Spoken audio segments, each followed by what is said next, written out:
Welcome to Pocket Watch Podcast. Yes, sir. It's your boys. You already know what it is. Thank you for tuning in another week. Make sure you like, Follow, share, and subscribe. Yes, sir. I got Mini Me here today. Ya tú sabes, papi. What's up, guys? Thank you guys for tuning in for another week. Did a switch up on them real quick. Whoa. Yes, sir. Yes, sir. But, yo, we appreciate you guys like always. If you guys haven't already, make sure you guys definitely go ahead and tap that like button. Hit the subscribe if you guys haven't already. Show your boys some love, man. We need some love up in here, you know what I mean? So Hell yeah, man. Shout out to you guys listening. I love when I get like the positive reinforcements, man, because this is work. It's work putting this thing together, man. It's tax season. People do not people sleep on what it takes to start a podcast and say what you want about our podcast. Like we should be doing this, we should be doing that, and it's like we're at the point now where it's like taking it a couple steps further. It's either a crazy amount of time, or a crazy amount of money. And then when you look back on the years on how much we spend on this shit, it's like it's not a lot, but incrementally it adds up. You look at it over 12 months, you're like, yeah, man. I mean, I had the amount of people that's told me like, bro, I'm trying to start a podcast, this and that. Right, I feel like I'm so tainted now. I'm just like, I need you to think about this first, bro. I hear that a lot too. Everybody's like, oh, that'd be cool. I've always thought about doing this podcast. How do I do it? I'm like, bro, go watch some YouTube videos before you start asking me questions, because I'm tired of explaining to everybody how to do it and then nobody fucking does it. Yep. And yes, it's as complicated as it sounds, man. It's not. You gotta, unless you learn everything, which now you're talking about time. It's a constant balance right there. You have to pretty much sacrifice a lot of time or a lot of money. Yep. We do a good balance. Yeah. Relative, speaking with other people. All right. Yo, y'all ready for this episode? Put me on the intercom. Attention, fellow Pocket Watch podcast watchers. Attention, fellow Pocket Watchers. Today, we have the Pocket Watch segment. Featuring, you know who Kwon is? Kwon? Kwon. If I pronounce it Kwon. Does that help a little bit? No. Kwon. Kwon is a South Korean former businessman, software engineer. He's the co-founder and CEO of Terraform Labs, the parent company of the crash stablecoin Terra and cryptocurrency LUNA. All right. So I guess. Oh, damn, they're Terra and LUNA? Yeah. Okay. So they had Terra and LUNA. So apparently TerraUSD and LUNA collapsed in May 2022, wiping out almost $45 billion in the crypto market. 45 billion market capitalization in 1 week and causing hundreds of billions in losses in the larger crypto market. Kwon faces legal and social pressure regarding his role in the Terra crash, including in the Terra crash citizens from various jurisdictions, right? So people that were partaking in this cryptocurrency and or market, including South Korea, Singapore, and the United States, are taking legal action against Kwon. On March 2023, he was arrested in Montenegro while attempting to travel to Dubai using falsified documents. He's fleeing. He's definitely fleeing. Well, going to Dubai. He's trying to get pooped on? Going to Dubai to flee is not a good idea, I feel like. Yeah. Where would you go to flee? Mexico, right? I'll go to South America somewhere. Somewhere in South America, right? Either that or I go to like He's too rich, bro. Either that or go to like one of our people that like are against us, like fucking Russia or some shit like that. He's got countries looking for him though. And right now, that's why I brought him up. Cryptocurrency mogul arrested in Montenegro, whatever, faces extradition to South Korea after a court ruling. So right now, okay, so I want to go. He's been locked up since May or whatever of last year. And these countries are like fighting to be the prosecutor right now. So the question is, okay, so I want to know what are they prosecuting him for? Like what did he do wrong? Like what actually caused the collapse? So in New York, December 28th, which was 2023. Federal judge ruled on Thursday that the cryptocurrency entrepreneur Do Kwon and his company Terraform Labs violated U.S. law. So he probably violated different laws depending on the country that's trying to prosecute But him. what was the law that he violated for U.S. So lease? for U.S. wise, he failed to register 2 digital currencies that collapsed in 2022. So I think those 2 currencies that they had, that was like a big source of their assets, kind of like the, what's this guy's name? Sid Beckman Free. Whatever the case is, pretty much either he did it opposite though. He was pumping it up when it was actually falsely pumped up. These guys just failed to report it completely that they crashed. Yeah. Well, so SBF, the problem was that he was taking people's money that was supposed to be held in asset and was going and fucking spending it and taking it and putting it other places. Yeah. So whenever it came time for people to withdraw, he didn't actually have the funds because he was spending those funds when instead of holding them in an account, you know. So this is like the second like big like event I feel threatening the crypto world. I heard about it, but I didn't know. Because even for the SBF The thing, reason like, yes, that's exactly what happened, but I feel like it was also in the form of the crypto. So he was like, here's all your money that you have in this crypto market.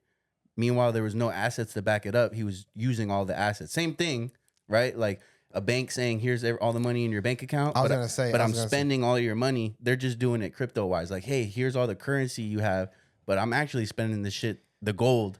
Exactly. That's valuating that's shit. what I was getting ready to say is well, our money's no longer backed by gold.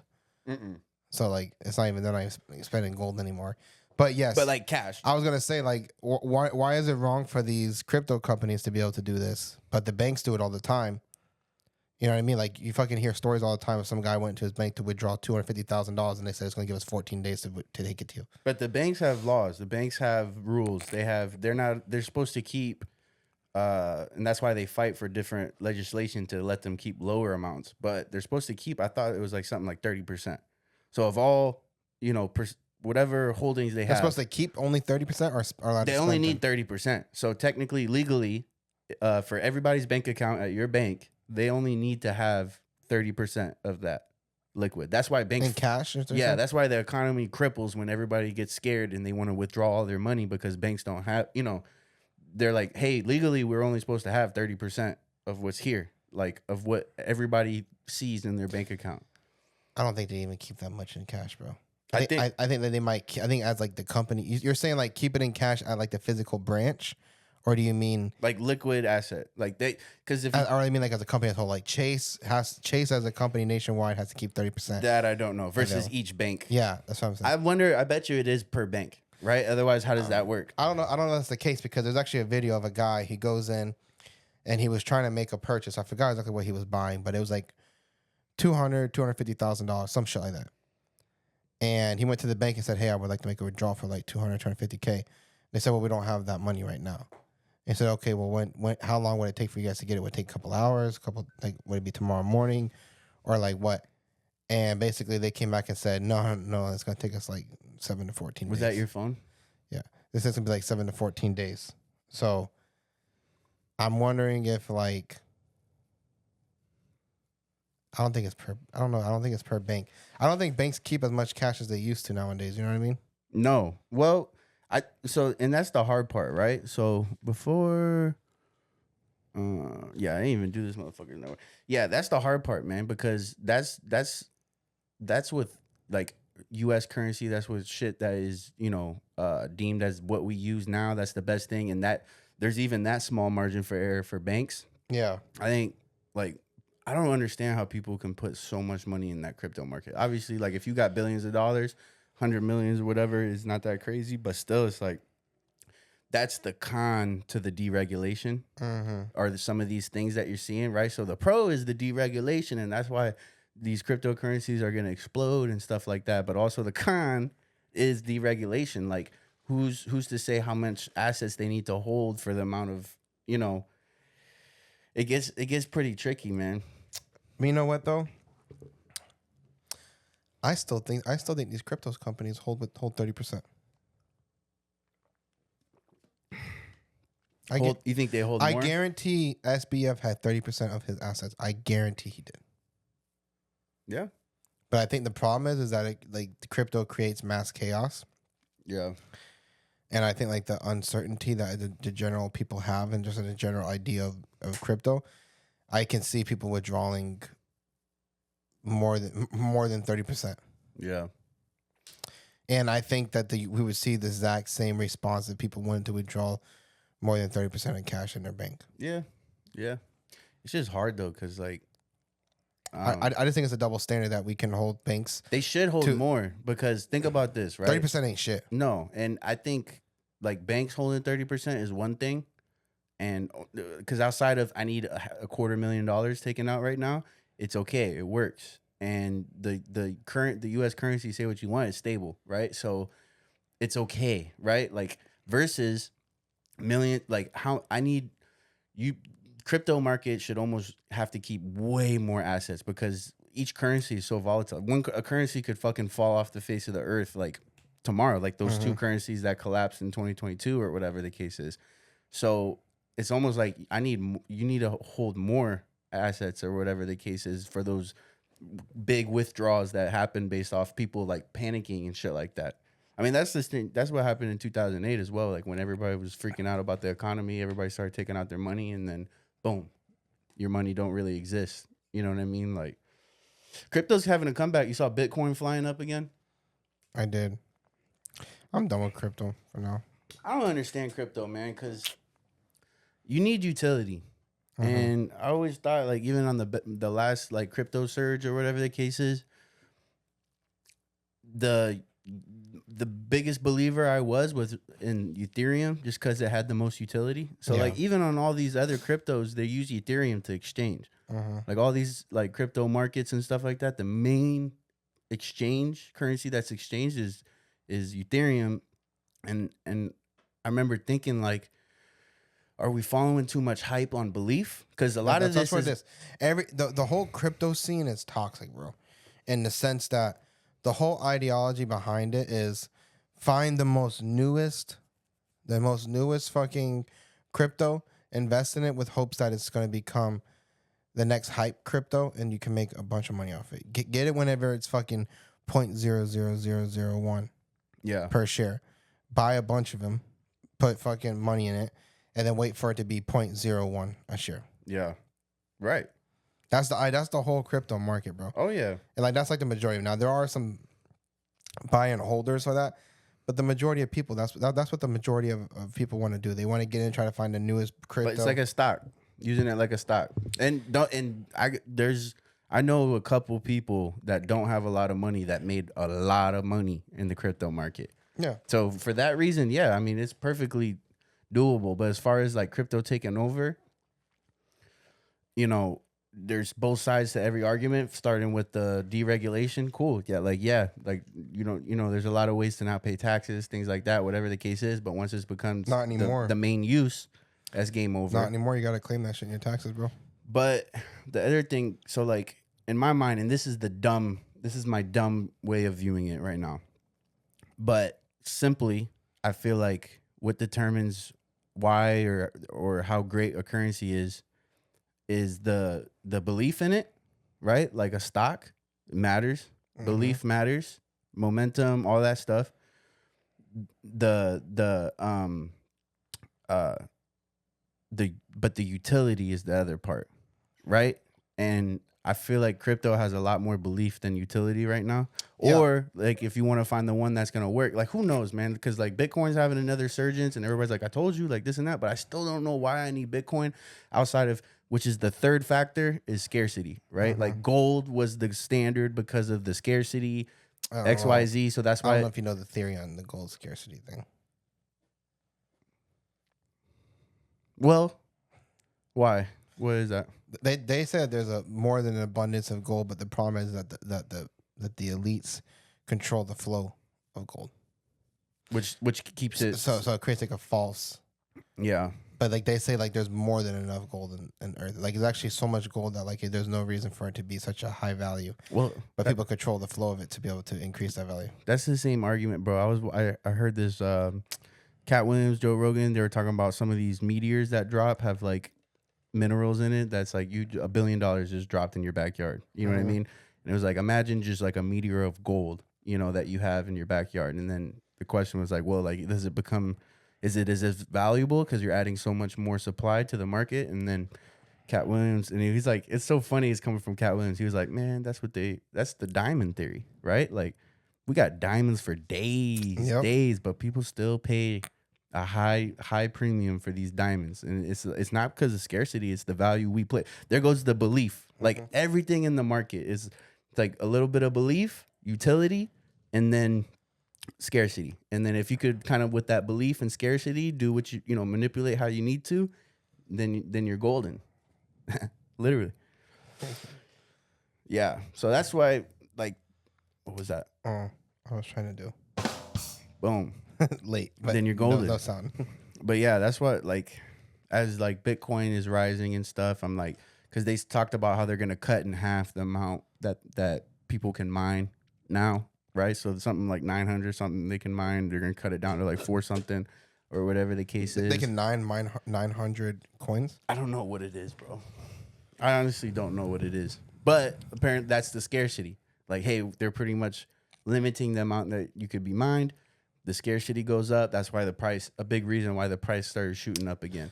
It's weird to me though because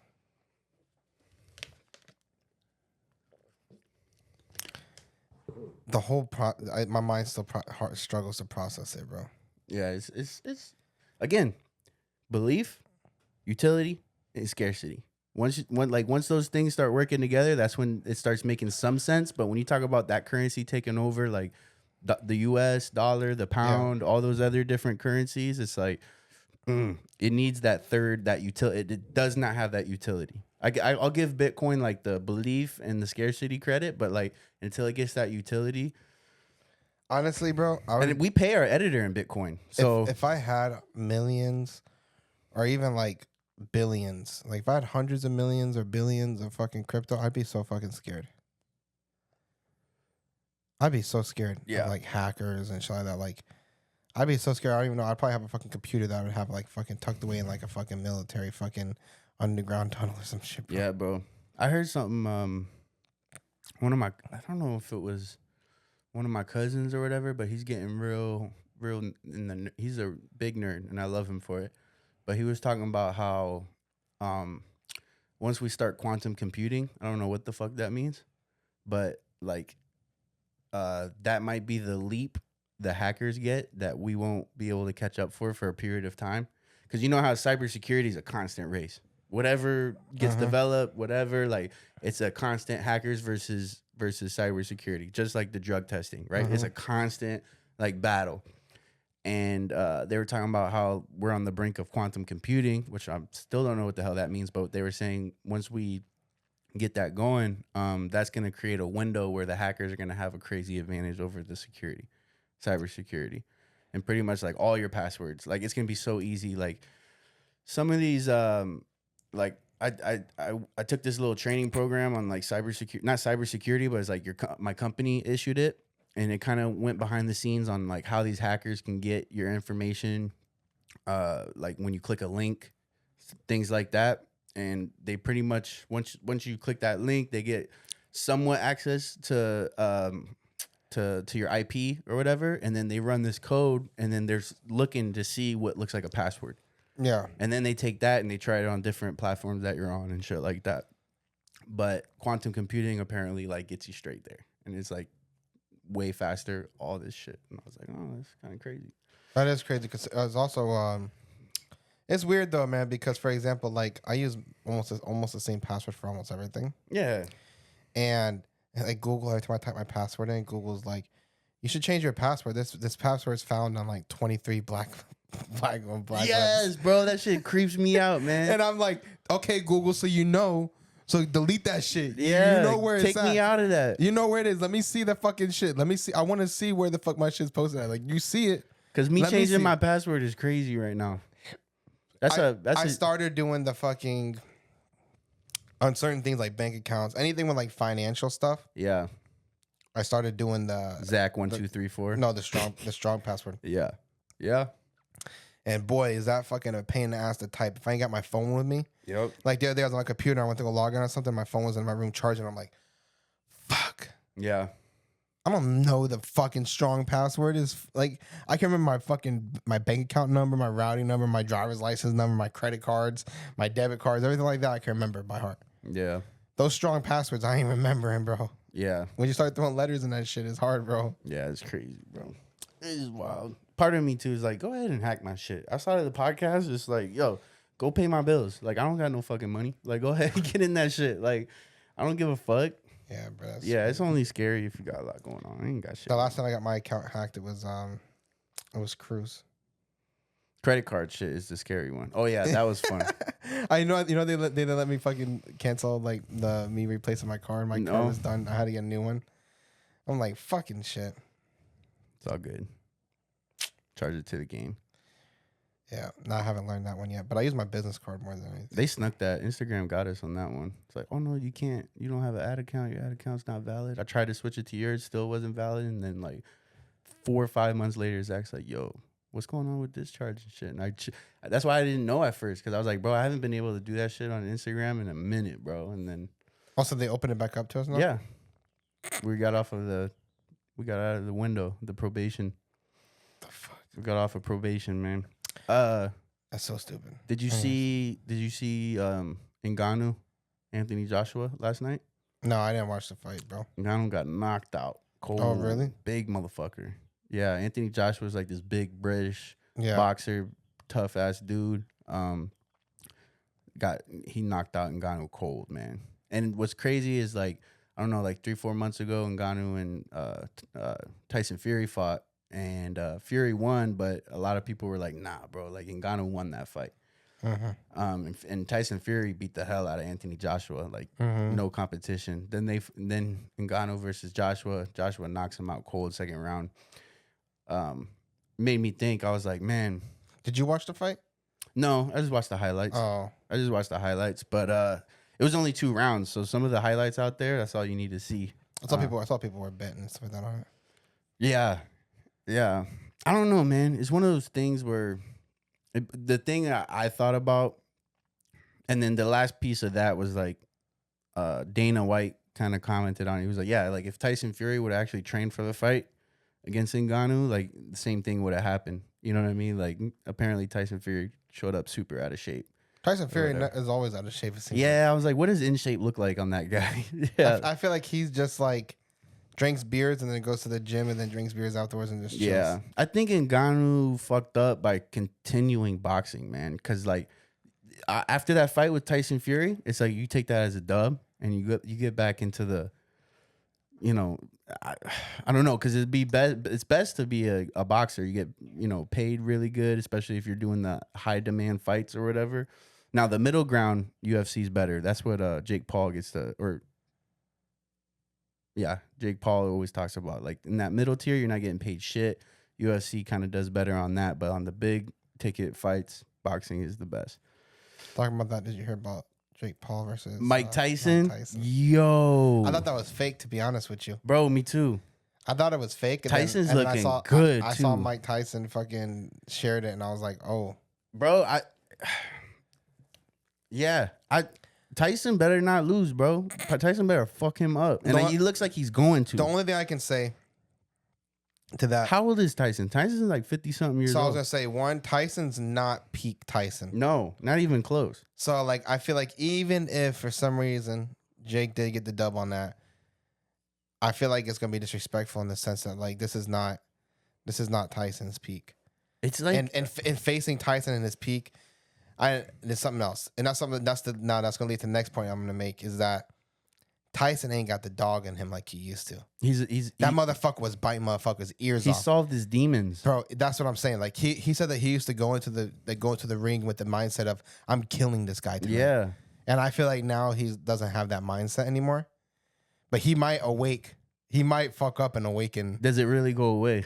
Yeah, that's what I was gonna say. He might bring that dog back out of Tyson. If he does that, bro. If you look at, I fear for him. There's one thing. If you look at like his sparring, his little like training, he got that power still, bro. And the only problem too is like how Tyson fights is he gets in there and he eats shit and he just comes like that's what he does. He gets in your shit, he eats a bunch of hits and he unloads like in that close range. Something I want to add to this though that I also think is going to be scary for. He's bigger than Jake. Logan. Jake. This is the first opponent that's like bigger than him. So that's one, but something else is that I feel like to like kind of reverse to what I just said about he don't have that dog in him anymore like he used to. I also feel like he's way more wiser now. Oh yeah. So I feel like he's gonna be way more strategic, A little more tactical. exactly. And I think that's scary because we might not see him come out and but he might be more of like a. That fight's gonna be. He big. might be like a Corey Marksman style. That's one I want to see. Oh yeah. I'm 1000% watching that. That's like That's one I want to see. no ifs, ands, or buts. I'm watching the fuck out of that. Because I can see Tyson connecting a couple times and putting him out. Yeah, it's gonna be crazy to watch. But on the contrary, I've seen a lot of people talking about how like a lot of that stuff is just like rigged, and it's just for like it's basically more like actor than anything. It's hard though, bro. Because like even so, like with the Ngannou one, even and Tyson, it's like yo, dudes are putting their legacy on the line. You know what I mean? Like how important is it to put your legacy on the line? But then also it's like you get a big bag. Fuck that legacy. You know what I mean? Like I'm not gonna juice. But on the contrary to that though, Unless it's rigged. Mike Tyson is not the one to fold for money. Right. So he just wants to make a point. That's the thing with me. Like I hear everybody talking like, oh, you know, for the money, and I think Tyson would be one of the very few last stars, like big name people that folds for money. Yeah. Because there's been so many times this man's like, fuck the money, bro. I don't care about the money. Yeah. This man don't care as long as he got his pigeons and he's chilling. Yeah. But to a certain point, it's like Right yeah, now. You know for what I mean? for sure.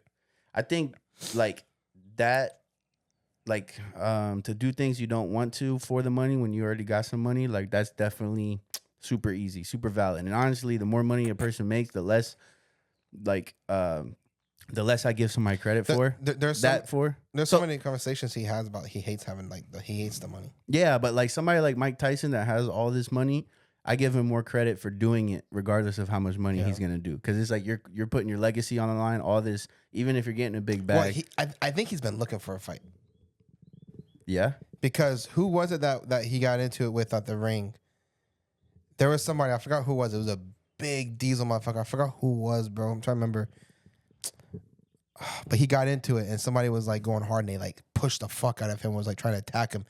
And then like he was trying to, like the guy wanted to fight Tyson. Tyson's like, sign the contract, big boy. Sign the contract. Yeah. Sign the contract, big boy. Like I think he's been looking for a fight. Well, the other thing And was the other person made Mike Tyson look tiny.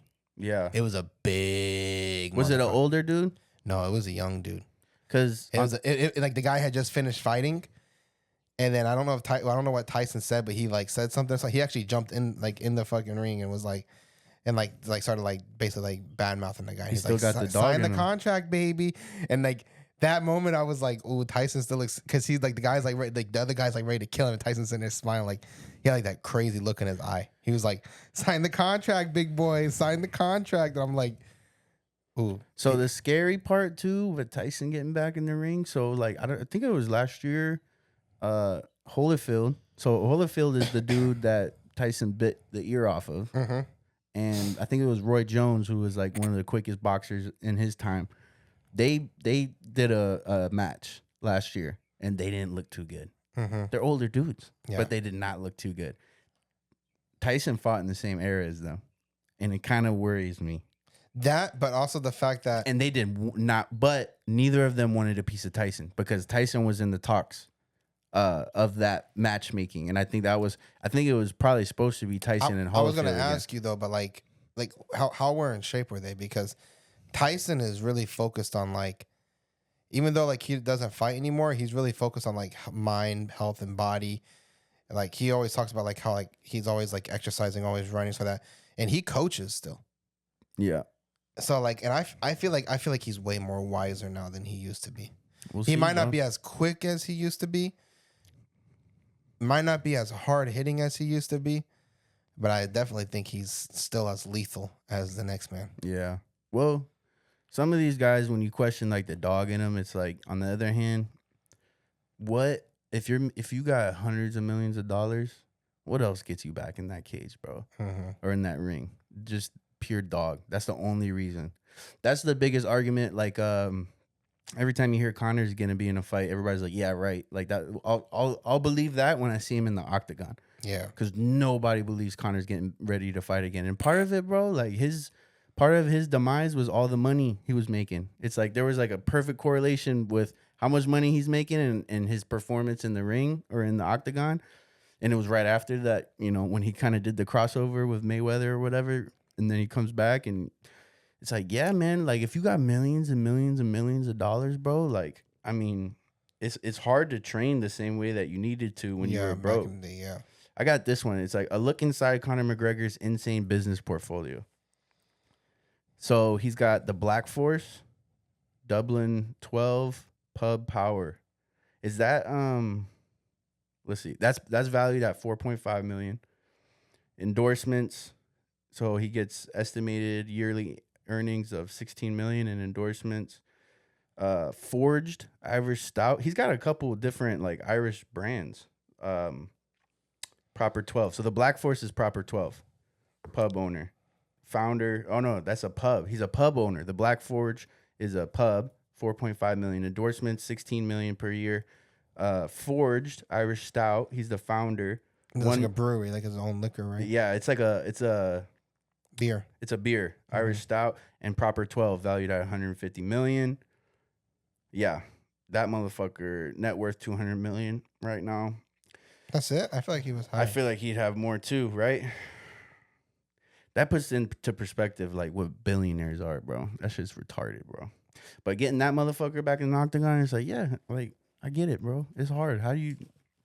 It's different, man. Even in his documentary or whatever, that's part of it. You could tell it's like he doesn't have to do a lot of these things, but you have to do those things if you want to perform a certain way. That's why I know I'll never be a billionaire.